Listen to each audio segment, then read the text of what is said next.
जो बदलता है वो है हमारी तकनीक, जो हमें फ्रूगैलिटी से जमीन से ऑयल निकालने में कैपेबल करती है। ऑयल हिस्टोरियन डेनियल येरगिन लिखते हैं, यूएस में 86% ऑयल रिजर्व खोज के टाइम लगाए गए अनुमान का नहीं बल्कि बाद में होने वाली स्टडीज का नतीजा है। और 2008 में प्रैंकिंग की शुरुआत से ऐसा ही हुआ। सिर्फ यूनाइटेड स्टेट्स में ही ऑयल प्रोडक्शन 2008 में लगभग 5 मिलियन बैरल डेली से 2019 में 13 मिलियन बैरल डेली तक पहुंच गया। वर्ल्ड प्रोडक्शन अब 100 मिलियन बैरल डेली से ज़्यादा है। ब्राउन के अज्यूम्ड हाईएस्ट साइंस से लगभग 20% ज़्यादा। 2008 में ऑयल ट्रेंड्स का एक्सट्रापोलेशन करते किसी पेसिमिस्टिक को जाहिर तौर पर कंडीशन काफ़ी खराब लगती। किसी रियलिस्टिक के लिए जो समझता है कि ज़रूरत सभी आविष्कारों की जननी है, ये कम डरावना रहा होता। ये मान लेना कि अगर कुछ खराब है वो खराब ही बना रहेगा एक आसान प्रिडिक्शन है, और ये फेथफुल भी है, क्योंकि इसके लिए दुनिया के बदलने की इमेजिनेशन करने की ज़रूरत नहीं है।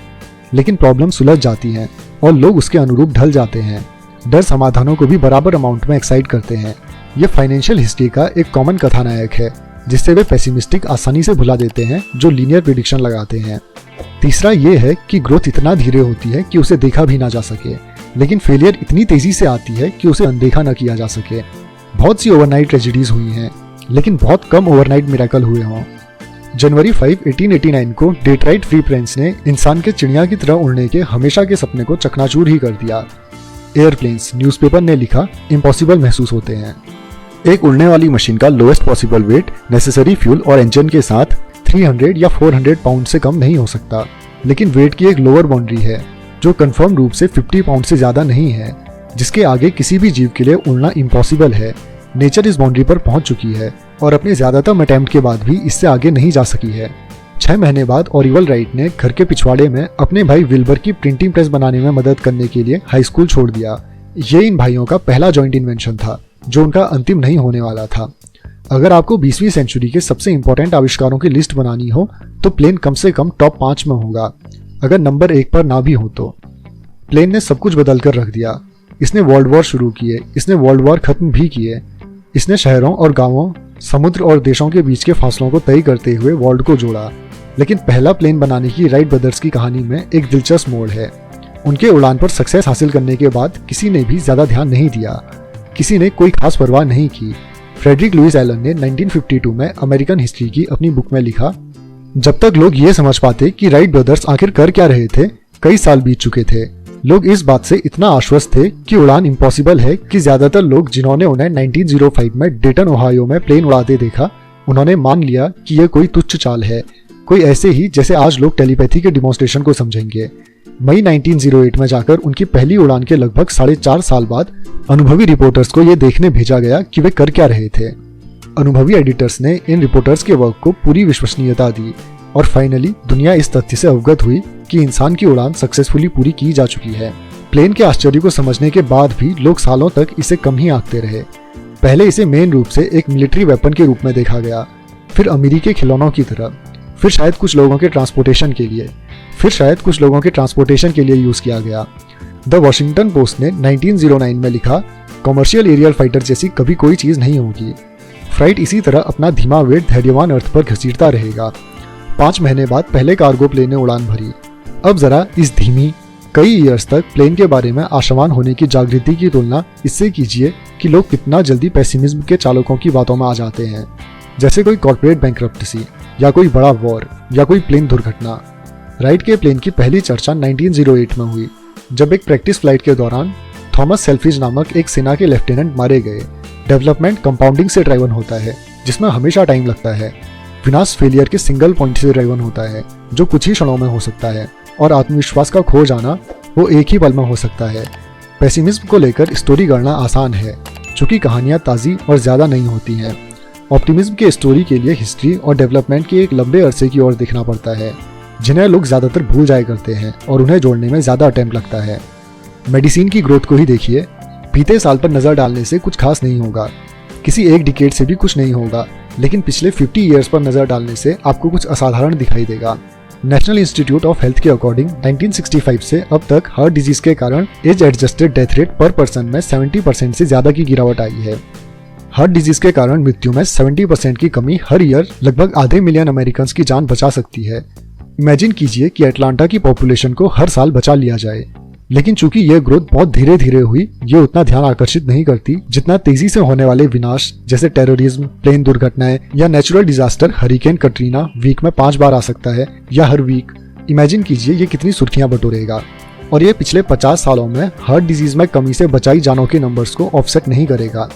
यही बिजनेस में भी लागू होता है, जहां ये समझने में सालों लग जाते हैं कि कोई भी प्रोडक्ट या कंपनी कितनी इंपॉर्टेंट है, लेकिन फेलियर्स रातों रात हो जाते हैं।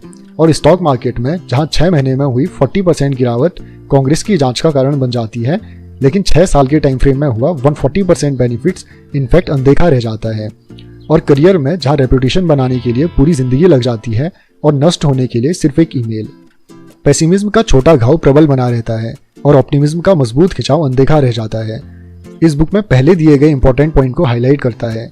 इन्वेस्टिंग में आपको सक्सेस के कॉस्ट को पहचानना नेसेसरी है और इसे चुकाने की विलिंगनेस। 2004 में द न्यूयॉर्क टाइम्स ने स्टीफन हॉकिंग का इंटरव्यू किया।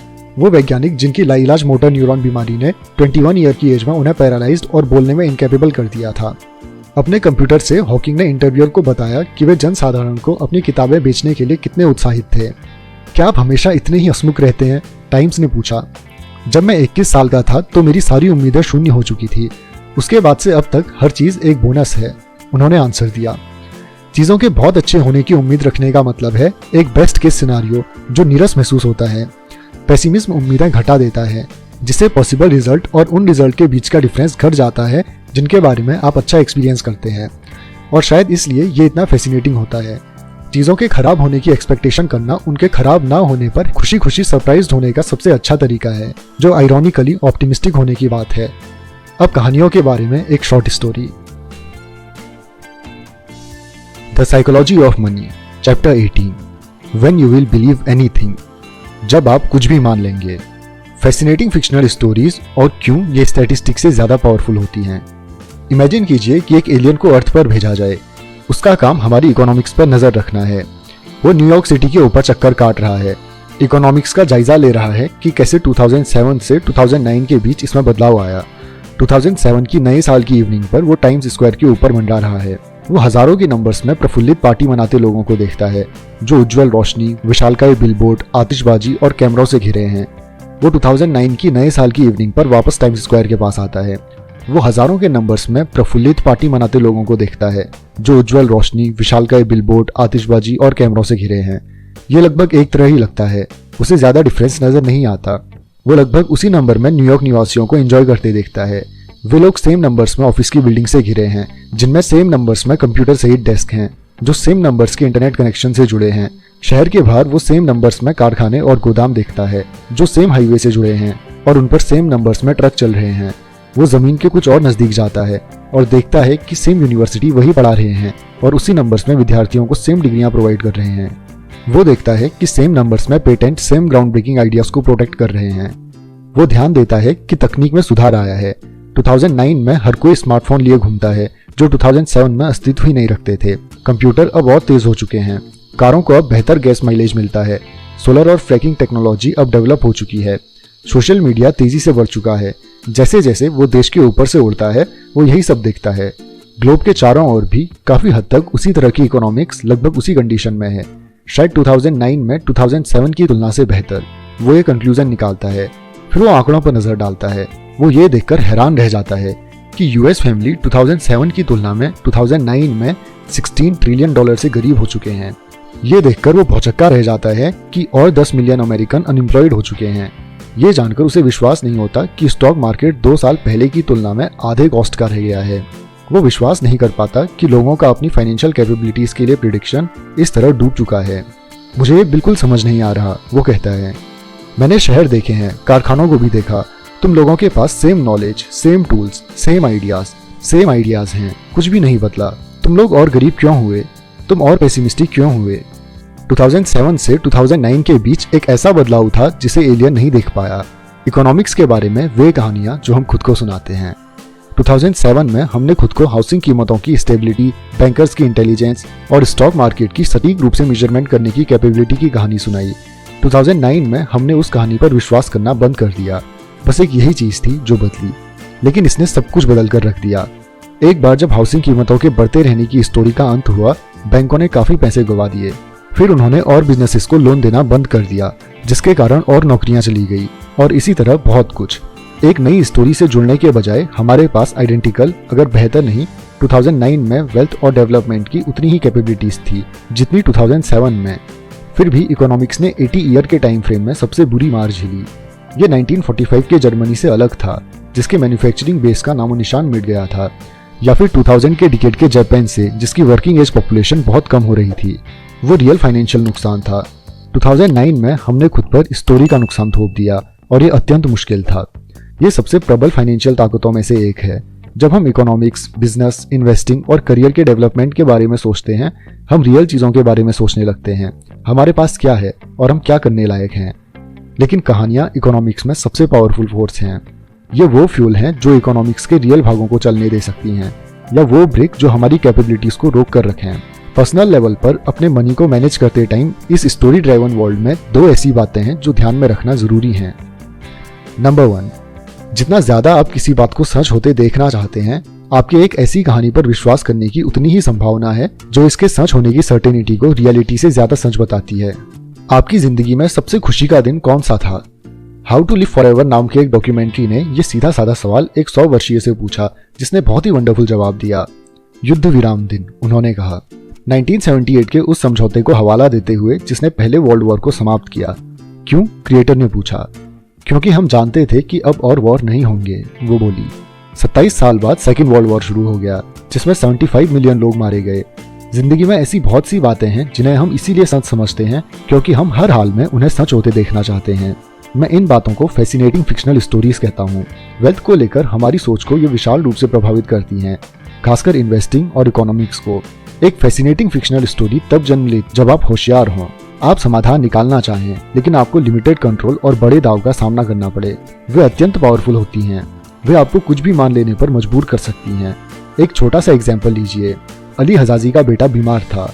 उनके येमेनी गांव के बुजुर्गों ने एक लोग ट्रीटमेंट की सलाह देते हुए कहा, एक जली हुई छड़ी के छोर को अपने बेटे की छाती में डालकर उसके शरीर से बीमारी निकाल दो। प्रक्रिया के बाद हजाजी ने द न्यूयॉर्क टाइम्स से कहा, जहां आपके पास पैसा ना हो और आपका बेटा बीमार हो तो आप कुछ भी मान लेंगे। मेडिसिन उपयोगी मेडिसिन से हजारों साल पुरानी हैं। साइंटिफिक मेथड्स और कीटाणुओं की खोज से पहले ब्लड लेटिंग स्टार्वेशन थेरेपी, शरीर में छेद करके खराबियों को बाहर निकालना और इलाज किए जाते थे, जो और कुछ नहीं बस आपको जल्दी ही मृत्यु तक पहुंचा देते थे। ये बेवकूफ़ी भरा सुनाई देगा, लेकिन अगर आप बुरी तरह से समाधान चाहते हैं और कोई अच्छा समाधान आपको पता नहीं है या अवेलेबल नहीं है, तो सबसे कम रेजिस्टेंस का रास्ता हजाजी के लॉजिक की ओर है। कुछ भी मान लेने की विलिंगनेस, सिर्फ कुछ आजमाना नहीं बल्कि उस पर विश्वास करना। लंदन की ग्रेट प्लेग को डिस्क्राइब करते हुए डैनियल डेफो ने 1722 में लिखा, लोग भविष्यवाणी, सपनों और पुरानी कहानियों से पहले से कहीं ज्यादा एडिक्ट हो चुके थे। पंचांग उन्हें बुरी तरह भयभीत कर देते थे। घरों के पोस्ट और गलियों के नुक्कड़ों पर डॉक्टर के बिल और अज्ञानी लोगों के पर्चे चिपके रहते थे। नीम हकीम जो लोगों को इलाज के लिए कुछ इस तरह न्योता दिया करते थे। प्लेग के रोकथाम के लिए अचूक गोलियां, इन्फेक्शन के लिए कभी ना चूकने वाले प्रिजर्वेटिव्स। प्लेग ने 18 महीने के टाइम फ्रेम में 1/4 लंदन निवासियों की जान ले ली, और जब इतना कुछ दांव पर लगा हो तो आप कुछ भी मान लेंगे। अब जरा सोचिए, सेम रूप से लिमिटेड इन्फॉर्मेशन और ऊंचे दाव हमारे फाइनेंशियल डिसीजन को कैसे प्रभावित करते हैं। लोग टीवी पर इन्वेस्टिंग कमेंट्री क्यों सुनते हैं, ये जानते हुए भी कि शायद ही वो कभी सक्सेसफुल होती हैं। कुछ हद तक इसलिए कि इन्वेस्टिंग में बहुत कुछ दांव पर लगा होता है। कुछ सही स्टॉक खरीदने से आप बिना ज्यादा अटेम्प्ट के अमीर बन सकते हैं। अगर किसी के प्रेडिक्शन के सच होने की 1% पॉसिबिलिटी भी है, और इसके सच होने से आपकी जिंदगी बदल सकती है। इस पर ध्यान देना बेवकूफ़ी तो नहीं है, अगर सच हो ही जाए तो। और फाइनेंशियल अभिमत इतने ज्यादा हैं कि एक बार आपको स्ट्रेटेजी या डायरेक्शन चुन ले, आप फाइनेंशियल और मानसिक दोनों तरह से उसमें निवेशित हो जाते हैं। अगर आप चाहते हैं कि कोई स्टॉक 10 गुना बढ़ जाए, वो आपका ट्राइब है। अगर आप सोचते हैं कि कोई फाइनेंशियल नीति बेलगाम महंगाई का कारण बनेगी, वो आपका ट्राइब है। ये कम संभावना वाले दाव हो सकते हैं। प्रॉब्लम ये है कि दर्शक कम सर्टेनिटी जैसे 1% को जांच नहीं सकते या फिर नहीं जांचते। कई इस मजबूत आइडिया पर आकर टिक जाते हैं कि जिसे वो सच होते देखना चाहते हैं वो निसंदेह रूप से सच है, लेकिन वो ऐसा सिर्फ इसीलिए कर रहे हैं क्योंकि एक बड़े रिजल्ट की संभावना है। इन्वेस्टिंग सिर्फ एक ऐसा फील्ड है जो डेली एक्सट्रीम रिवॉर्ड के चांसेस प्रोवाइड करता है। लोग फाइनेंशियल क्वैकरी में इस तरह विश्वास रखते हैं जैसे वो मौसम की क्वैकरी में कतई नहीं करेंगे, क्योंकि स्टॉक मार्केट में सही प्रेडिक्शन लगाने के रिवॉर्ड और धूप या बारिश के प्रेडिक्शन के रिवॉर्ड में जमीन आसमान का फर्क है। अब यही देखिए कि 2018 में खत्म होने वाले 10 साल के 85% सक्रिय म्यूचुअल फंड्स ने अपने बेंचमार्क से खराब परफॉर्मेंस दी। ये आंकड़ा कई पीढ़ियों तक काफी हद तक स्थिर रहा। आप सोचेंगे कि इतने खराब परफॉर्मेंस वाली इंडस्ट्री कोई आला सेवा होगी जो बिजनेस में नहीं टिक पाई, लेकिन इस फंड में कम से कम $5 ट्रिलियन इन्वेस्टेड हैं।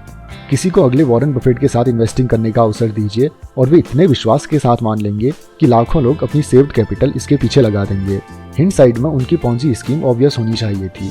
उन्होंने ऐसे रिवॉर्ड रिपोर्ट किए जिनमें कभी बदलाव नहीं आया, और मैडॉफ ने इस बारे में ज्यादा इन्फॉर्मेशन देने से मना कर दिया कि वे रिवॉर्ड कैसे हासिल किए गए थे।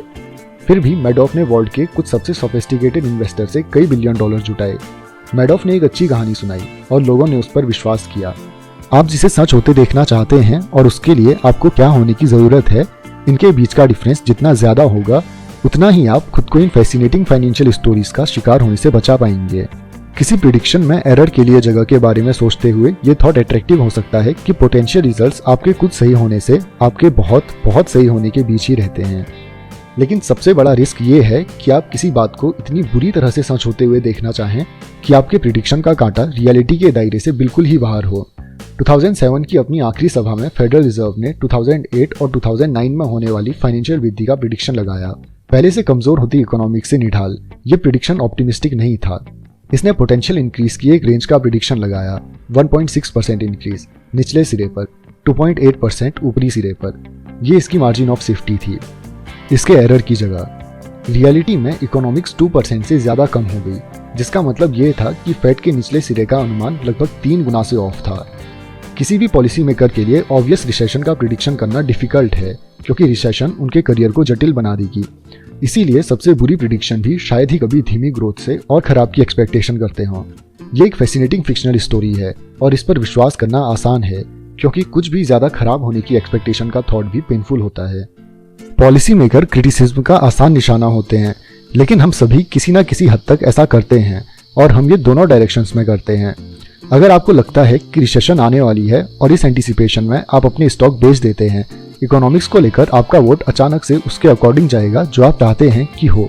हर ब्लिप, हर किस्सा कयामत के आ जाने के संकेत जैसा दिखेगा, इसलिए नहीं कि कयामत आ चुकी है, बल्कि इसीलिए कि आप चाहते हैं कि ऐसा हो, या एटलीस्ट ऐसा सोचते हैं कि होगा।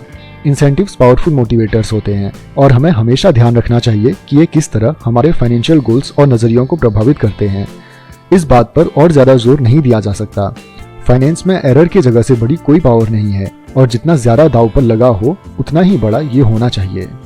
हर किसी का दुनिया का व्यू अधूरा होता है, लेकिन हम उस खालीपन को भरने के लिए पूरी स्टोरी बना लेते हैं। मेरी बेटी 1 साल की है। वो हर बात को लेकर जिज्ञासु है और बहुत जल्दी सीख जाती है, लेकिन कभी कभी मैं उन सारी बातों के बारे में सोचता हूँ जिन्हें वो नहीं समझ सकती। उसे बिल्कुल अंदाजा नहीं है कि उसके पिता हर सुबह काम पर क्यों जाते हैं। Bill, budget, career, success, retirement के लिए सेविंग्स इत्यादि वो पूरी तरह से अज्ञात है। जरा इमेजिन कीजिए कि उसे फेडरल रिजर्व, क्रेडिट डेरिवेटिव्स या नाफ्टा के बारे में समझाने की कोशिश की जाए। इम्पॉसिबल। लेकिन उसकी दुनिया अंधेरी नहीं है। वो भ्रमित होकर यहाँ वहाँ नहीं घूमती। हर चीज कैसे काम करती है, 1 साल की एज में भी उसने इसकी स्टोरी अपने माइंड में लिख ली है। कंबल आपको गर्म रखते हैं, माँ का आलिंगन आपको सुरक्षित रखता है, खजूर का स्वाद अच्छा होता है। जो भी वो देखती है वो उसके कुछ एक मेंटल मॉडल्स में से किसी एक में फिट हो जाता है जो उसने सीखे हैं। जब मैं सुबह काम पर जाता हूँ वो भ्रमित होकर ये नहीं सोचती कि सैलरी और बिल क्या होते हैं। उसके पास इस कंडीशन का एकदम क्लियर जवाब है, पापा मेरे साथ नहीं खेल रहे हैं और मैं चाहती थी कि वे मेरे साथ खेले, इसीलिए मैं दुखी हूँ। हालांकि वो बहुत थोड़ा जानती है, लेकिन उसे इसका अंदाजा नहीं है, क्योंकि जो भी हो रहा है उसे लेकर वो अपनी थोड़ी सी इन्फॉर्मेशन के बेस पर खुद को एक स्ट्रक्चरल कहानी सुना लेती है। हम सब भी, चाहे हमारी एज कितनी भी हो, ऐसा ही करते हैं। ठीक मेरी बेटी की तरह मैं भी नहीं जानता कि मैं क्या नहीं जानता, इसीलिए अपने लिमिटेड मेंटल मॉडल से दुनिया के बारे में समझने में मैं भी बस उतना ही लायक हूँ। उसी की तरह मैं जो भी देखता हूँ मैं उसके सबसे ज्यादा समझ में आने वाले कारणों को ढूंढता हूँ, और उसी की तरह मैं उनमें से काफी के बारे में गलत हो सकता हूँ, क्योंकि मैं दुनिया के बारे में इससे बहुत कम जानता हूँ जितना मुझे लगता है कि मैं जानता हूँ। ये ज्यादातर फैक्ट बेस्ड सब्जेक्ट के लिए भी सच है। हिस्ट्री को ही लीजिए, ये उस सबका ब्यौरा है जो पहले ही घट चुका है। इसे क्लियर और सब्जेक्टिव होना चाहिए, लेकिन जैसा B.S. लीडल हार्ट ने अपनी book why don't we learn from history में लिखा, हिस्ट्री को इमेजिनेशन और इंट्यूशन की हेल्प के बिना नहीं समझा जा सकता। प्रमाणों का टोटल अमाउंट इतना ज्यादा है कि चयन डिफिकल्ट हो जाता है। जहाँ चयन होता है वहाँ कला होती है। जो हिस्ट्री को पढ़ते हैं वो खोजने का प्रयत्न करते हैं जो उन्हें सही ठहरा सके और उनके पर्सनल मतों की पुष्टि कर सके। वे लॉयल्टीज को डिफेंड करते हैं, वे सपोर्ट करने या अटैक करने के गोल से पढ़ते हैं। वो इनकन्वीनियंट ट्रूथ का रेजिस्टेंस करते हैं क्योंकि हर कोई फरिश्तों के फेवर में रहना चाहता है। ठीक उसी तरह जैसे हम वॉर का अंत करने के लिए वॉर शुरू करते हैं। डेनियल कहानीमैन ने एक बार मुझे उन कहानियों के बारे में बताया जो लोग पास्ट का मतलब समझाने के लिए खुद को सुनाते हैं। उन्होंने कहा, हिंडसाइट, पास्ट का मतलब समझाने की कैपेबिलिटी हमें इस भ्रम में रखती है कि वर्ल्ड अंडरस्टैंडेबल है। यह हमें इस भ्रम में डाले रखती है कि वर्ल्ड मीनिंगफुल है, तब भी जब इसका कोई अर्थ नहीं बनता, और ये कई क्षेत्रों में गलतियां करने के लिए काफी है। ज्यादातर लोग किसी ऐसी चीज के सामने होने पर जिसे वे नहीं समझते, ये नहीं बूझ पाते कि वे इसे नहीं समझते, क्योंकि वे वर्ल्ड में अपने यूनिक पर्सपेक्टिव और एक्सपीरियंसेस के बेस पर इनका कोई ऐसा डिस्क्रिप्शन बना लेते हैं जो उन्हें मीनिंगफुल दिखाई पड़ता है, फिर चाहे वो एक्सपीरियंस कितने ही लिमिटेड क्यों ना हो। ये जटिल दुनिया जिसमें हम रहते हैं, हम सभी इसमें मीनिंग खोजना चाहते हैं। इसीलिए हम खुद को कहानियां सुनाते हैं ताकि उन वर्ड्स को भरा जा सके जो इफेक्टिव रूप से ब्लाइंड स्पॉट्स हैं। ये कहानियां फाइनेंशियल रूप से हमारे साथ क्या कर सकती हैं, ये दिलचस्प होने के साथ साथ डरावना भी है। दुनिया कैसे काम करती है, अगर मैं इसके कुछ हिस्सों से अनजान हूँ तो स्टॉक मार्केट कैसे काम करता है, मैं इसे कुछ इस तरह से गलत समझ सकता हूँ कि मुझे फ्यूचर जानने की अपनी कैपेबिलिटी में विश्वास हो जाए। स्टॉक मार्केट और इकोनॉमिक्स का प्रिडिक्शन करना डिफिकल्ट इसलिए भी है क्योंकि पूरे वर्ल्ड में आप ही हैं जो आपकी तरह सोचते हैं कि दुनिया कैसे चलती है। जब आप ऐसे कारणों से डिसीजन लेते हैं जिन्हें मैं सोच भी नहीं सकता, मैं ब्लाइंडली एक ऐसा डिसीजन लेने में आपको कॉपी कर सकता हूँ जो आपके लिए भले ही ठीक हो लेकिन मेरे लिए डिस्ट्रक्टिव हो सकते हैं। इसी तरह जैसे हमने चैप्टर 16 में देखा, बबल्स बिल्ड होते हैं। आप कितना कुछ नहीं जानते, इस बात को मानने का मतलब ये मानना भी है कि दुनिया में होने वाला कितना कुछ है और ये एक्सेप्ट करना डिफिकल्ट हो सकता है। मार्केट अजम्पशंस के बारे में सोचिए, हम प्रिडिक्शन करने में बहुत बहुत खराब हैं। मैंने एक बार हिसाब लगाया कि अगर आप ये मान लें कि मार्केट हर साल अपने हिस्टोरिकल एवरेज से ऊपर जाता है, आपकी यथार्थता उससे बेहतर होगी अगर आप बड़े वॉल स्ट्रीट बैंकों के टॉप 20 मार्केट स्ट्रेटजीज के एवरेज एनुअल सब्सक्रिप्शन फॉलो करें। मंदियों का प्रिडिक्शन लगाने की हमारी कैपेबिलिटी भी कुछ खास बेहतर नहीं है, और चूंकि बड़ी इवेंट्स एकाएक हो जाती हैं, प्रिडिक्शन बेनिफिट से ज्यादा हानि कर सकते हैं। एक ऐसे वर्ल्ड में कंफर्मेशन का चकमा देकर जहां ज्यादातर रिजल्ट सरप्राइजिंग घटनाओं से कंट्रोल होते हैं। कार्ल रिचार्ड्स लिखते हैं, रिस्क वो है जो तब बचा रह जाता है जब आप सोचते हैं कि आपने सब सोच लिया। लोग ये जानते हैं, मैं आज तक ऐसे इन्वेस्टर से नहीं मिला जो वाकई ये सोचता हो कि मार्केट के प्रिडिक्शन पूरे के पूरे ठीक और उपयोगी होते हैं, लेकिन फिर भी अजम्पशंस की मांग बहुत ज्यादा है, मीडिया में भी और फाइनेंशियल सलाहकारों के बीच भी। क्यों? साइकोलॉजिस्ट फिलिप टेटलॉक ने एक बार लिखा, हमारे लिए ये मानना जरूरी है कि हम एक प्रिडिक्टेबल और कंट्रोलेबल वर्ल्ड में रहते हैं, इसलिए हम अथॉरिटिव सुनाई देने वाले लोगों की ओर मुड़ जाते हैं जो इस जरूरत को पूरा करने का आश्वासन देते हैं। उस जरूरत को पूरा करना ये समझाने का एक बहुत अच्छा तरीका है। कंट्रोल में होने की चाह रखना एक इमोशनल खुजली की तरह है जिसे खुजलाना ही पड़ता है, बजाय एक प्रॉब्लम के जिसका हिसाब लगाया जाए या समाधान निकाला जाए।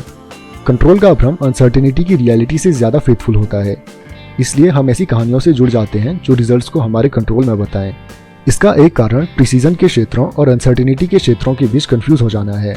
नासा का न्यू होराइजन स्पेसक्राफ्ट 2 साल पहले प्लूटो के पास से गुजरा, एक 3 बिलियन मील की यात्रा जिसमें 9.5 साल लगे। नासा के अकॉर्डिंग इस यात्रा में जनवरी 2006 में स्पेसक्राफ्ट लॉन्च के टाइम किए गए प्रेडिक्शन के अकॉर्डिंग 1 मिनट कम लगा। जरा इस बारे में सोचिए, एक अनटेस्टेड डिकेड भर की यात्रा में नासा का प्रेडिक्शन 99.99998% ठीक था।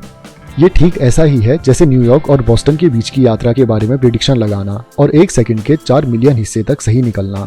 लेकिन एस्ट्रोफिजिक्स प्रिसीजन का फील्ड है। ये फाइनेंस की तरह मनुष्यों के बिहेवियर और इमोशंस की इरेगुलरिटी से प्रभावित नहीं होता।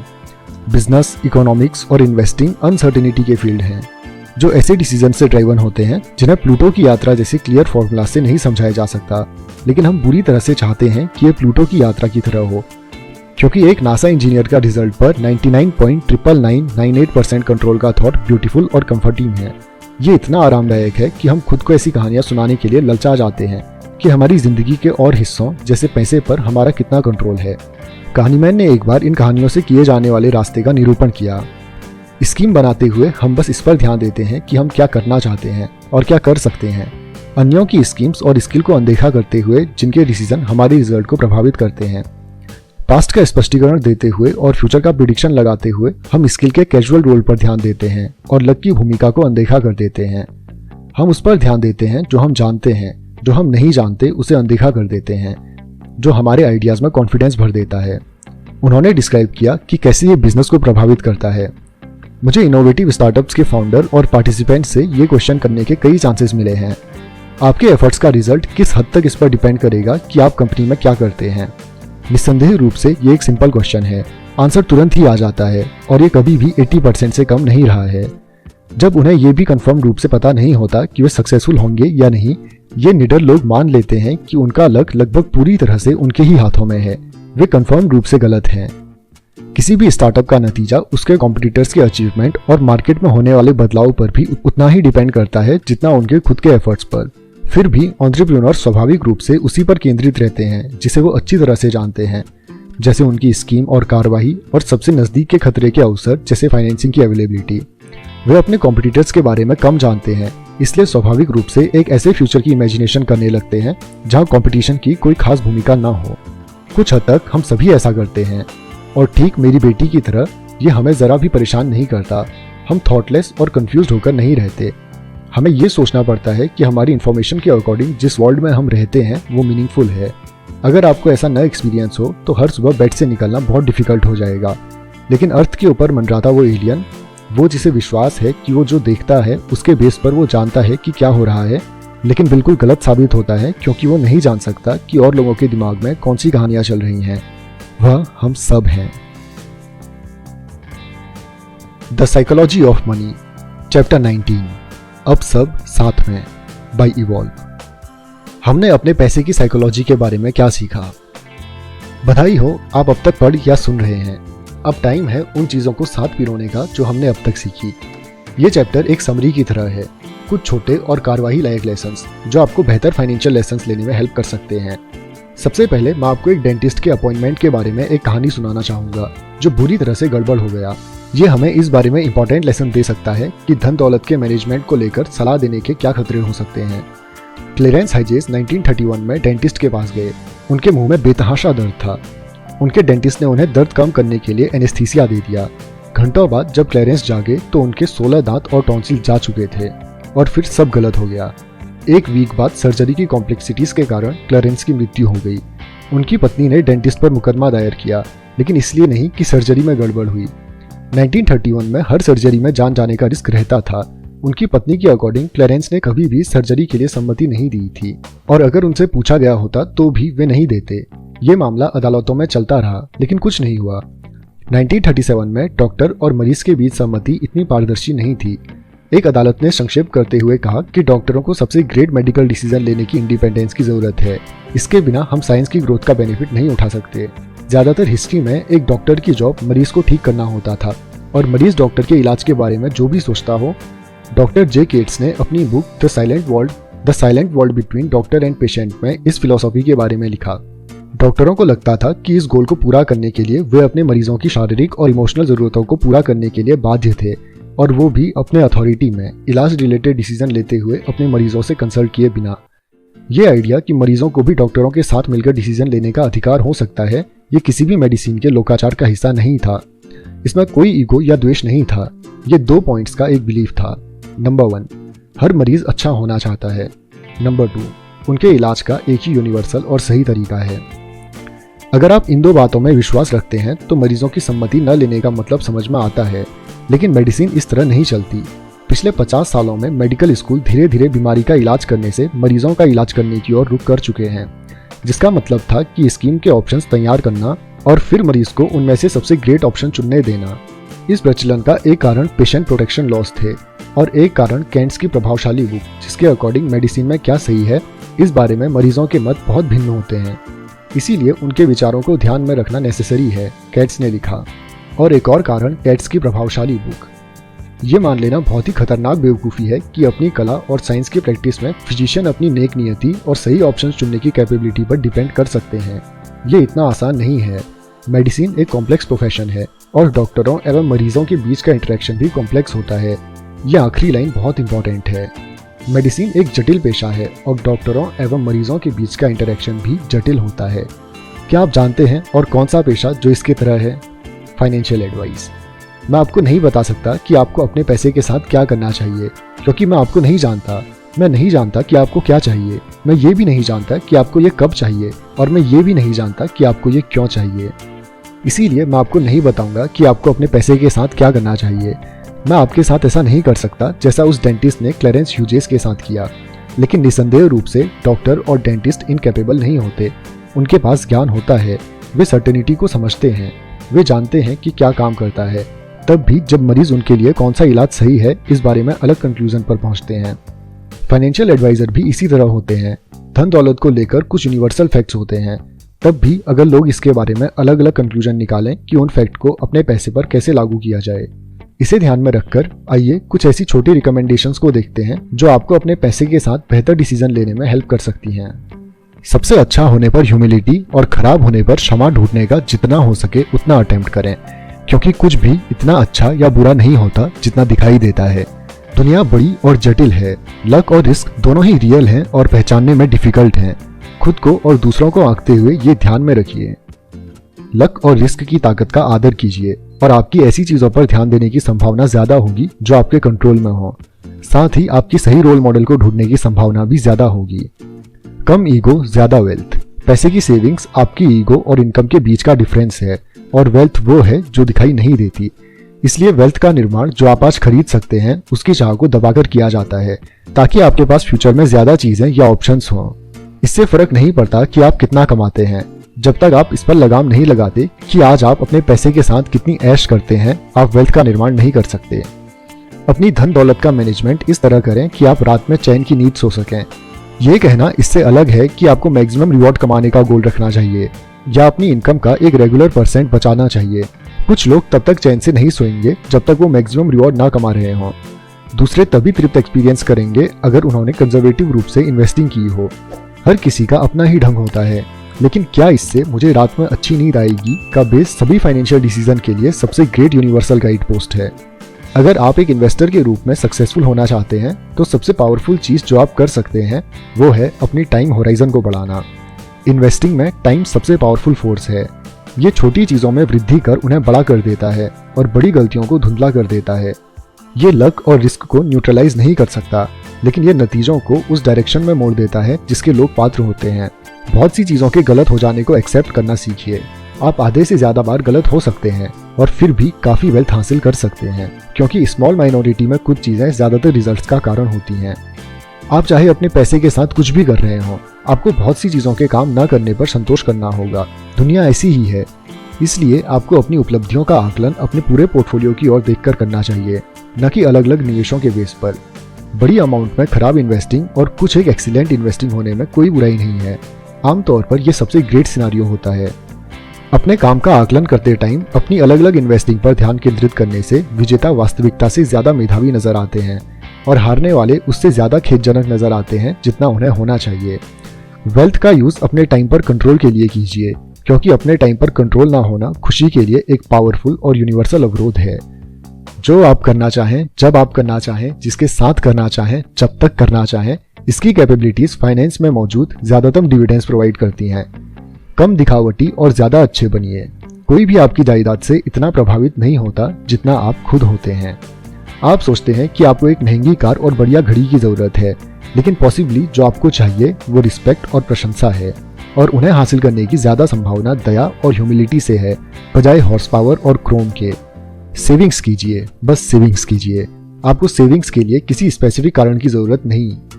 कार, ड्यू पेमेंट या फिर किसी मेडिकल इमरजेंसी के लिए सेविंग करना अच्छा है, लेकिन उन चीजों के लिए सेविंग करना जिन्हें डिफाइन करना या जिनका अनुमान लगाना इम्पॉसिबल है, सेविंग करने के सबसे अच्छे कारणों में से एक है।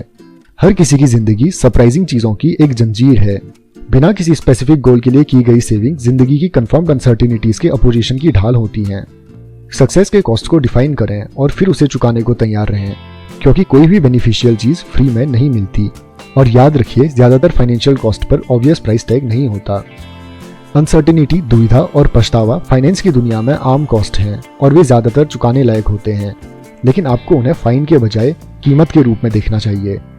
एरर की जगह की आराधना करें। फ्यूचर में क्या हो सकता है और आप अच्छी परफॉर्मेंस करने के लिए क्या होते देखना चाहते हैं, इसके बीच का डिफरेंस आपको सहनशीलता प्रोवाइड करता है, और सहनशीलता टाइम के साथ कंपाउंडिंग को जादुई बना देती है। एरर के लिए जगह ज्यादातर कंजर्वेटिव बचाव के जैसा नजर आ सकता है, लेकिन अगर ये आपको खेल में बनाए रखता है तो ये वापस अपने कॉस्ट का कई गुना पेमेंट ला सकता है। फाइनेंशियल डिसीजन की एक्सट्रीम बाउंड्री से बचें। टाइम के साथ हर किसी के गोल्स और डिजायर्स बदल जाते हैं और जितने एक्सट्रीम आपके पास के डिसीजन होंगे आगे बढ़ने पर उतना ही ज़्यादा आपको उन पर पछतावा होगा। आपको रिस्क को पसंद करना चाहिए क्योंकि ये टाइम के साथ रिवॉर्ड प्रोवाइड करता है, लेकिन आपको डिस्ट्रक्टिव रिस्क से बचना चाहिए क्योंकि ये आपको फ्यूचर में वे रिस्क लेने से रोकता है जो अच्छा रिवॉर्ड चुका सके। जो खेल आप खेल रहे हैं उसे डिफाइन करें और ध्यान रखें कि आपका व्यवहार उन लोगों से प्रभावित ना हो जो आपसे अलग खेल खेल रहे हैं। होशियार, जानकार और लॉजिकल लोग फाइनेंस में एक दूसरे से असहमत हो सकते हैं क्योंकि लोगों के गोल्स और डिजायर्स एक दूसरे से अत्यंत अलग होते हैं। कोई एक सही आंसर नहीं होता, बस वो जो आपके लिए काम करता है। अब मैं आपको बताना चाहूंगा कि मेरे लिए क्या काम करता है।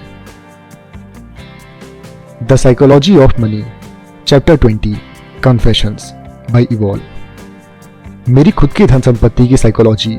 सैंडी गोट्समैन एक बिलियनियर इन्वेस्टर थे जिन्होंने फर्स्ट मैनहट्टन नामक एक परामर्श ग्रुप की स्थापना की। कहा जा सकता है कि वे अपने इन्वेस्टिंग दल के लिए इंटरव्यू में उम्मीदवारों से ये सवाल पूछा करते थे, आपके पास क्या है और क्यों। ये नहीं कि आपके अकॉर्डिंग कौन सा स्टॉक सस्ते हैं या कौन सी इकोनॉमिक्स में रिसेशन आने वाली है। बस मुझे ये दिखाइए कि आप अपने पैसे के साथ क्या करते हैं। मुझे ये सवाल पसंद है क्योंकि ये उस बड़े डिफरेंस को हाईलाइट करता है जो उसके बीच होता है जो मीनिंगफुल लगे, जिसे लोग ज्यादातर करने की सलाह देते हैं, और वो जो उन्हें सही लगता है जो वो सच में करते हैं। मॉर्निंग स्टार के अकॉर्डिंग यूएस के आधे पोर्टफोलियो मैनेजर अपनी धन दौलत का एक पैसा भी अपने फंड में नहीं लगाते। ये मुश्किल सुनाई पड़ सकता है और आंकड़े कंफर्म्ड रूप से हाइपोक्रेसी को उजागर करते हैं, लेकिन जितना आप सोचते हैं ये सब उससे ज्यादा सामान्य है। यूएससी में मेडिसिन के प्रोफेसर केन मुरे ने 2017 में हाउ डॉक्टर्स डाई नाम का एक लेख लिखा जिसने दर्शाया कि डॉक्टर मरीजों के लिए जो इलाज डिसाइड करते हैं अपने लिए किस लेवल तक उससे अलग इलाज चुनते हैं। डॉक्टर्स हम सभी की तरह नहीं मरते, उन्होंने लिखा। उनके बारे में जो अनकॉमन बात है वो ये नहीं है कि ज्यादातर अमेरिकन की तुलना में उन्हें कितना ज्यादा ट्रीटमेंट मिलता है, बल्कि कितना कम। वे दूसरों को मौत से बचाने में भले ही बहुत ज्यादा टाइम लगाते हैं, अपनी मृत्यु का सामना करने पर वे काफी शांत रहते हैं। वे अच्छी तरह जानते हैं कि क्या होने वाला है, वे ऑप्शंस के बारे में भी जानते हैं और आमतौर पर हर तरह की मेडिकल देखभाल की पहुंच रखते हैं, लेकिन वे धीरे से चले जाते हैं। एक डॉक्टर अपने मरीज के कैंसर का इलाज करने के लिए तमाम कोशिश कर सकता है, लेकिन अपने लिए प्रशामक देखभाल चुनता है। ये बस इस बात को हाईलाइट करता है कि जब आप ऐसी जटिल और इमोशनल प्रॉब्लम से गुजर रहे हो जो आपको और आपके फैमिली को प्रभावित करे, तब कोई एक सही जवाब नहीं होता, कोई यूनिवर्सल ट्रूथ नहीं होता। बस अगर कुछ मायने रखता है तो वो ये कि आपके और आपके फैमिली के लिए क्या काम करता है और जिन जरूरतों को आप पूरा करना चाहते हैं उन्हें किस तरह पूरा करें जिससे आप तृप्त महसूस करें और रात में ठीक से सो सकें। ऐसे कुछ बेसिक लॉज हैं जिनका पालन करना नेसेसरी है। ये मेडिसिन और फाइनेंस दोनों में लागू होता है, लेकिन इंपॉर्टेंट फाइनेंशियल डिसीजंस स्प्रेडशीट और पाठ्य पुस्तक में नहीं किए जाते, वे खाने की मेज पर किए जाते हैं। वे ज्यादातर रिवॉर्ड को बढ़ाने के गोल से नहीं बल्कि अपने जीवन साथी या संतान को निराश न करने के गोल से लिए जाते हैं। इस तरह की चीजों को चार्ट या फॉर्मूलाज में समराइज करना बहुत डिफिकल्ट है और वे हर इंसान के लिए बहुत अलग होते हैं। जो एक इंसान के लिए काम करे दूसरे के लिए नहीं कर सकता। आपको ये ढूंढना जरूरी है कि आपके लिए क्या काम करता है। मेरे लिए जो काम करता है वो ये रहा। मेरी फैमिली मेरी सेविंग्स के बारे में क्या सोचती है। चार्ली मुंगेर ने एक बार कहा था, मेरा गोल अमीर बनने का नहीं था, मैं बस आज़ाद होना चाहता था। हम पैसे को एक तरफ रख सकते हैं, लेकिन आज़ादी हमेशा मेरा पर्सनल फाइनेंशियल गोल रही है। मैक्सिमम रिवॉर्ड का पीछा करने या अपनी वेल्थ को लेवरेज कर बहुत शानो शौकत की जिंदगी बिताने में मुझे खास दिलचस्पी नहीं है। दोनों ही ऐसे खेलों की तरह नजर आते हैं जो लोग अपने दोस्तों को प्रभावित करने के लिए खेलते हैं। दोनों में ही रिस्क छुपा रहता है। मैं बस हर सुबह उठकर ये एक्सपीरियंस करना चाहता हूँ कि मैं और मेरी फैमिली जो चाहें वो कर सकते हैं, वो भी अपनी शर्तों पर। हमारा हर फाइनेंशियल डिसीजन इसी गोल के इर्द गिर्द घूमता है। मेरे माता पिता ने अपने अडल्टहुड 2 चरणों में बिताए, अत्यंत गरीबी और एवरेज रूप से वेल्दी। मेरे पिता 40 ईयर की एज में डॉक्टर बने जब वे 3 बच्चों के पिता थे। एक डॉक्टर की सैलरी कमाने से वो फ्रूगैलिटी का माइंडसेट नहीं बदला जो मिडिल स्कूल के 3 भूखे बच्चों को संभालते हुए बिल्ड हुआ था। और मेरे माता पिता ने अपने अच्छे साल अपने साधनों से नीचे रहकर हाई सेविंग्स अमाउंट के साथ बिताए। इससे उन्हें काफी हद तक इंडिपेंडेंस मिली। मेरे पिता एक इमरजेंसी रूम के डॉक्टर थे, ज्यादातर तनाव वाला पेशा जिसको मैं इमेजिन कर सकता हूँ और जो दिन और रात की शिफ्ट के बीच शरीर की आंतरिक घड़ी में पेनफुल टॉगल की मांग करता है। 2 डिकेड्स के बाद उन्होंने डिसीजन लिया कि बस बहुत हुआ, इसीलिए उन्होंने ये काम बंद कर दिया। उन्होंने बस ये काम छोड़ दिया और अपनी जिंदगी के अगले पड़ाव की ओर चल पड़े। ये मेरे दिमाग में बैठ गया। एक सुबह उठकर वो बदल पाने की कैपेबिलिटीज जो आप कर रहे हैं अपनी शर्तों पर जब आप तैयार हों, ये सभी फाइनेंशियल गोल्स में महानतम महसूस होता है। मेरे लिए इंडिपेंडेंस का मतलब ये नहीं है कि आप काम करना छोड़ देंगे। इसका मतलब ये है कि आप बस वो काम करेंगे जो आपको पसंद हो, जिनके साथ करना पसंद हो, जिस टाइम आप चाहें और जब तक आप चाहें। और कुछ लेवल तक की इंडिपेंडेंस हासिल करने के लिए एक डॉक्टर की सैलरी कमाना नेसेसरी नहीं है। इसके लिए ज्यादातर रूप से अपनी उम्मीदों पर काबू रखना और अपने साधनों से नीचे की जिंदगी बिताना नेसेसरी है। इंडिपेंडेंस किसी भी इनकम के लेवल पर अपनी सेविंग अमाउंट से ड्राइवन होती है और एक कंफर्म्ड इनकम के लेवल के बाद आपकी सेविंग अमाउंट अपनी लाइफस्टाइल की उम्मीदों को हद से बाहर न जाने देने की कैपेबिलिटी से ड्राइवन होती है। मेरी पत्नी और मैं कॉलेज में मिले और शादी से सालों पहले साथ रहने लगे। स्कूल के बाद हम दोनों के पास एंट्री लेवल की नौकरियां थी, जिनकी इनकम भी एंट्री लेवल वाली थी, और हमारी लाइफस्टाइल एवरेज दर्जे की थी। सभी लाइफस्टाइल स्पेक्ट्रम में डिवाइडेड होती हैं। जो एक इंसान के लिए सेटिस्फाइंग हो, किसी और को रॉयल्टी या पॉवर्टी जैसा लग सकता है। लेकिन हमारी इनकम पर हमें हमारे अकॉर्डिंग एक डिसेंट अपार्टमेंट, एक डिसेंट कार, डिसेंट कपड़े और डिसेंट खाना मिला। आरामदायक लेकिन शानो शौकत भरा कुछ भी नहीं है। एक डिकेड से ज्यादा तक बढ़ती इनकम के बावजूद मैं फाइनेंस में और मेरी पत्नी हेल्थ सेवा में हम काफी हद तक उसी लाइफस्टाइल के अकॉर्डिंग रहते आए हैं। इसने हमारी सेविंग्स अमाउंट को लगातार बढ़ाया है। इनफैक्ट हर डॉलर की बढ़त ने हमारी सेविंग्स को उपार्जित किया है। हमारा इंडिपेंडेंस फंड। अब हम अपने साधनों से काफी नीचे की जिंदगी जीते हैं, जो हमारी इनकम के बारे में कम और 20 की एज में एस्टेब्लिश्ड हमारी लाइफस्टाइल को बनाए रखने के हमारे डिसीजन के बारे में ज्यादा इंफॉर्मेशन देता है। हमारे घर की फाइनेंशियल स्कीम का वो हिस्सा जिस पर मुझे गर्व है वो ये है कि हमने लाइफस्टाइल की कामनाओं के गोल पोस्ट को कम एज में ही आगे बढ़ाना बंद कर दिया। हमारी सेविंग रेट काफी ज्यादा है, लेकिन हमें शायद ही कभी लगता है कि हम रिप्रेसिवली फ्रूगल हैं, क्योंकि ज्यादा सामान के लिए हमारी एस्पिरेशन ज्यादा नहीं बढ़ी हैं। ऐसा नहीं है कि हमारी कोई आकांक्षाएं हैं ही नहीं। हमें अच्छा सामान पसंद है और हम आरामदायक रूप से रहते हैं। हमने बस गोल पोस्ट को आगे बढ़ाना बंद कर दिया है। ये हर किसी के लिए काम नहीं करेगा और ये हमारे लिए सिर्फ इसीलिए काम करता है क्योंकि हम दोनों इसके लिए सेम रूप से सहमत हैं। हम में से कोई भी दूसरे के लिए समझौता नहीं कर रहा। ज्यादातर चीजें जिनसे हमें आनंद मिलता है, टहलने जाना, पढ़ना, पॉडकास्ट, इनकी कॉस्ट ज्यादा नहीं है। इसीलिए हमें शायद ही कभी कोई कमी महसूस होती हो। कभी कभार जब मैं हमारी सेविंग अमाउंट पर सवाल करता हूँ तो मैं अपने माता पिता की इंडिपेंडेंस के बारे में सोचता हूँ, जो उन्होंने सालों की कड़ी सेविंग से कमाई, और तुरंत मैं वापस आ जाता हूँ। इंडिपेंडेंस हमारा टॉप गोल है। अपने साधनों से नीचे जीने का एक दूसरा बेनिफिट ये है कि आप अन्य के साथ बराबरी करने के मेंटल लेबर से बच सकते हैं। अपनी समर्थता से कम में आरामदायक जिंदगी बिताना और ज्यादा की कामना ना करना उस बहुत ही सोशल दबाव को हटा देता है जिसे मॉडर्न फर्स्ट वर्ल्ड के ज्यादातर लोग खुद पर लाद देते हैं। नासिम तालिब ने क्लियर किया, सच्ची सक्सेस रेट रेस को छोड़कर अपने क्रियाकलाप को व्यवस्थित करना है, जिससे मेंटल पीस हासिल किया जा सके। मुझे यह पसंद आया। हम इंडिपेंडेंस कैंप के लिए इतने कमिटेड हैं कि हमने कुछ ऐसी चीजें की हैं जिनका कागजों पर मतलब ना बने। हमारे घर पर कोई लोन नहीं है, जो हमारा सबसे खराब फाइनेंशियल डिसीजन है, लेकिन सबसे अच्छा वेल्दी डिसीजन। जब हमने ये घर खरीदा, लोन इंटरेस्ट अमाउंट बहुत कम थी। कोई भी लॉजिकल इन्वेस्टर यही सलाह देता कि सस्ते पैसे का फायदा उठाया जाए और एक्स्ट्रा सेविंग्स को ज्यादा रिवॉर्ड वाली वेल्थ जैसे स्टॉक्स में लगाया जाए। लेकिन हमारा गोल रुखाई से लॉजिकल होना नहीं, बस मानसिक रूप से सही होना है। वो इंडिपेंडेंस का एक्सपीरियंस जो मुझे अपने घर की ओनरशिप से होता है, वो उस फाइनेंशियल बेनिफिट से कहीं ज्यादा है जो मुझे सस्ते लोन से अपनी वेल्थ को लेवरेज करने से मिलता। मंथली पेमेंट को हटा देना अपनी वेल्थ के लॉन्ग टर्म कॉस्ट को हाईएस्ट बाउंड्री तक बढ़ाने से बेहतर महसूस होता है। जो लोग मेरे इस डिसीजन के नुक्स गिनाते हैं या वे जो ऐसा कभी नहीं करेंगे, मैं उनके सामने इसकी वकालत नहीं करता। कागजों पर इसका सपोर्ट नहीं किया जा सकता, लेकिन हमारे लिए ये काम करता है। हमें ये पसंद है और यही इंपॉर्टेंट है। अच्छे डिसीजंस हमेशा लॉजिकल नहीं होते। एक मोड़ पर आकर आपको खुश होने और सही होने के बीच में चुनना ही पड़ता है। हम अपनी वेल्थ का इतना बड़ा परसेंट कैश के रूप में रखते हैं जिसका कोई फाइनेंशियल एडवाइजर परामर्श नहीं देगा। हमारी वेल्थ का लगभग 20% हिस्सा हमारे घर के कॉस्ट के अलावा। इसका भी कागजों पर सपोर्ट नहीं किया जा सकता और मैं दूसरे को ऐसा करने की सलाह नहीं दे रहा हूँ। ये बस हमारे लिए काम करता है। हम ऐसा इसीलिए करते हैं क्योंकि कैश इंडिपेंडेंस की ऑक्सीजन है, और ज्यादा इंपॉर्टेंट रूप से हम नहीं चाहते कि हमें अपने स्टॉक बेचने पर मजबूर होना पड़े। हम चाहते हैं कि एक बड़ा खर्च सामने आने पर उसकी भरपाई के लिए स्टॉक्स के बेचने की संभावना जितना हो सके शून्य के नजदीक हो। शायद अन्यों के मुकाबले हमारी रिस्क कैपेबिलिटी कम है, लेकिन पर्सनल फाइनेंस के बारे में मैंने जो भी सीखा है उसके अकॉर्डिंग हर कोई बिना छूट के एक ऐसे बड़े खर्च का सामना करेगा जिसकी उसने उम्मीद न की हो, और इस खर्च के लिए वे स्पेसिफिक रूप से स्कीम नहीं बनाते क्योंकि इसकी उन्होंने उम्मीद नहीं की थी। कुछ लोग जिन्हें हमारी फाइनेंस की इन्फॉर्मेशन है ज्यादातर पूछते हैं आप किस लिए सेविंग्स कर रहे हैं? घर, बोट या नई कार? नहीं, इनमें से किसी के लिए भी नहीं। मैं एक ऐसे वर्ल्ड के लिए सेविंग कर रहा हूँ जहाँ जितना हम उम्मीद करते हैं अनसर्टेनिटी उससे ज़्यादा कॉमन है। किसी खर्च की भरपाई करने के लिए स्टॉक बेचने पर मजबूर होने का मतलब ये भी है कि हम एक लंबे टाइम के लिए अपने स्टॉक की कंपाउंडिंग की संभावना बढ़ा रहे हैं। चार्ली मुंगेर ने इसे अच्छी तरह समझाया। कंपाउंडिंग का पहला रूल ये है कि इसे अननेसेसरी रूप से कभी बाधित ना किया जाए। मेरी फैमिली इन्वेस्टिंग के बारे में किस तरह सोचती है?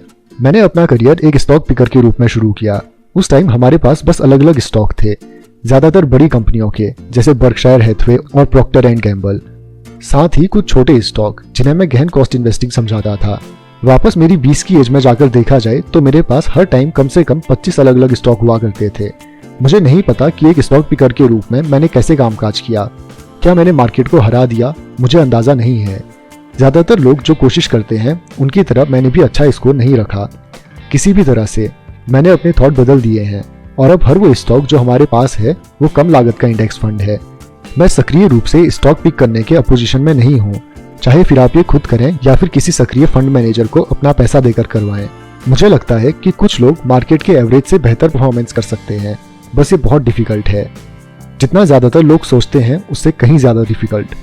अगर मुझे इन्वेस्टिंग को लेकर अपने विचारों का सार प्रेजेंट करना हो तो वो कुछ इस तरह होगा। हर इन्वेस्टर को एक स्ट्रेटजी चुननी चाहिए जिसमें उनके गोल्स को हासिल करने की ज्यादातर संभावना हो, और मुझे लगता है कि ज्यादातर इन्वेस्टर्स के लिए कम लागत के इंडेक्स फंड में एवरेज होती dollar cost long term success की सबसे ज्यादा पॉसिबिलिटीज प्रोवाइड करेगी। इसका मतलब ये नहीं कि इंडेक्स इन्वेस्टिंग हमेशा काम करेगी, इसका मतलब ये भी नहीं कि ये सबके लिए है, और इसका मतलब ये भी नहीं कि एक्टिव स्टॉक पिकिंग अनसक्सेसफुल होकर ही रहेगी। आमतौर पर इस इंडस्ट्री की एक नहीं तो दूसरी ओर से बहुत ज्यादा मोर्चाबंदी हो चुकी है, स्पेसिफिकली वे लोग जो एक्टिव इन्वेस्टिंग के सख्त विरोधी हैं। मार्केट को हराना डिफिकल्ट होना चाहिए, सक्सेस की संभावना कम होनी चाहिए। अगर ऐसा ना हो तो फिर हर कोई ये करेगा, और हर कोई ये करेगा तो कोई अवसर ही नहीं रहेगा। इसलिए अगर मार्केट को हराने की कोशिश करने वालों में से ज्यादातर ऐसा करने से चूक जाएं तो किसी को हैरान नहीं होना चाहिए। आंकड़ों के अकॉर्डिंग 2019 में खत्म हुए डिकेड में 85% लार्ज कैप सक्रिय मैनेजर S&P 500 को नहीं हरा पाए। मैं ऐसे लोगों को जानता हूं जो सोचते हैं कि मार्केट को हराने की कोशिश करना पागलपन है, लेकिन जो अपने बच्चों को आसमान छूने और पेशेवर एथलीट बनाने के लिए प्रोत्साहित करते हैं। हर किसी की अपनी सोच होती है। जिंदगी सर्टेनिटी से खेलने का नाम है, और हम सर्टेनिटी के बारे में अलग ढंग से सोचते हैं। सालों के टाइम फ्रेम में मैं इस आइडिया को समझ पाया हूँ कि अपने फैमिली के सभी फाइनेंशियल गोल्स को हासिल करने की हमारी संभावना ज्यादा हो जाएगी अगर हम नियमित रूप से डिकेड्स तक कम लागत के इंडेक्स फंड में इन्वेस्टिंग करते रहें और अमाउंट को कंपाउंडिंग के लिए छोड़ दें। ये ज्यादातर रूप से हमारे फ्रूगल स्पेंडिंग की लाइफस्टाइल के कारण है। अगर मार्केट से बेहतर परफॉर्मेंस करने के अतिरिक्त रिस्क उठाए बिना आप अपने सभी गोल्स हासिल कर लें तो कोशिश करने का मतलब ही क्या है? मैं इस वर्ल्ड का बेस्ट इन्वेस्टर हुए बिना रह सकता हूँ, लेकिन मैं एक बैड इन्वेस्टर बनकर नहीं रह सकता। और जब मैं इस तरह से सोचता हूँ, इंडेक्स खरीदकर रोकने का ऑप्शन हमारे लिए बिल्कुल आसान है। मैं जानता हूँ कि हर कोई इस लॉजिक से सहमत नहीं होगा, खासकर मेरे दोस्त जिनका काम मार्केट को हराना है। वो जो करते हैं मैं उसकी रिस्पेक्ट करता हूँ, लेकिन हमारे लिए यही काम करता है। हम अपने हर सैलरी में से इंडेक्स फंड में इन्वेस्टिंग करते हैं, यूएस और इंटरनेशनल स्टॉक्स का कॉम्बिनेशन। हमारा कोई रेगुलर गोल नहीं है, ये बस वो है जो हमारे खर्च करने के बाद बच जाता है। इसी फंड में से हम रिटायरमेंट खाते में पैसा डालते हैं और अपने बच्चों की 529 कॉलेज सेविंग स्कीम में कंट्रीब्यूशन करते हैं, और बस इतना ही। इफेक्टिव रूप से हमारा नेट कॉस्ट है एक घर, चेकिंग अकाउंट और कुछ वैनगार्ड इंडेक्स फंड। हमारे लिए इसके और ज्यादा जटिल होने की जरूरत नहीं है।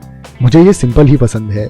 इन्वेस्टिंग को लेकर मेरी एक गहन आइडियोलॉजी ये है कि इन्वेस्टिंग में लगे अटेम्प्ट और इन्वेस्टिंग के नतीजों में कम कोरिलेशन होता है। कारण ये है कि वॉल्ट टेल से ड्राइवन होता है। कुछ एक वेरिएबल्स कारक ज्यादातर नतीजों के लिए रिस्पॉन्सिबल होते हैं। आप इन्वेस्टिंग करने में चाहे कितना भी कड़ा अटेम्प्ट करें, लेकिन अगर आप उन 2 या 3 बातों से चूक जाएं जो आपकी स्ट्रेटेजी में कांटा घुमाती हैं, आप सक्सेसफुल नहीं हो पाएंगे। इसका उल्टा भी सच है। सिंपल इन्वेस्टिंग स्ट्रेटेजीज भी अच्छे से काम कर सकती हैं अगर वे उन चीज़ों पर पकड़ बनाए रखें जो उस स्ट्रेटेजी की सक्सेस के लिए नेसेसरी है। मेरी इन्वेस्टिंग स्ट्रेटेजी सही इन्वेस्टिंग फील्ड चुनने या फिर अगली रिसेशन का टाइम जानने पर नहीं डिपेंड करती। ये हाई सेविंग अमाउंट, पेशेंस और इस ऑप्टिमिज्म पर डिपेंड करती है कि वर्ल्ड इकोनॉमिक्स अगले कई डिकेड में वैल्यू बनाएगी। मैं इनफैक्ट अपना पूरा इन्वेस्टिंग अटेम्प्ट इन 3 बातों के बारे में सोचने में लगाता हूँ, खासकर पहली दो जिन्हें मैं कंट्रोल कर सकता हूँ। मैंने अपने पास्ट में अपनी इन्वेस्टिंग स्ट्रेटेजी बदली है, इसीलिए कंफर्म्ड रूप से संभावना है कि मैं इसे फ्यूचर में भी बदल सकता हूँ। हम चाहे जैसे भी सेविंग्स या इन्वेस्टिंग करें, मुझे भरोसा है कि हमारा गोल हमेशा इंडिपेंडेंस होगा। और हम हमेशा वो करेंगे जिससे हम रात में चैन की नींद सो पाएं। हमें लगता है कि यही मेन गोल है, the mastery of the psychology of money. लेकिन हर किसी की अपनी सोच होती है, बेवकूफ़ कोई भी नहीं है।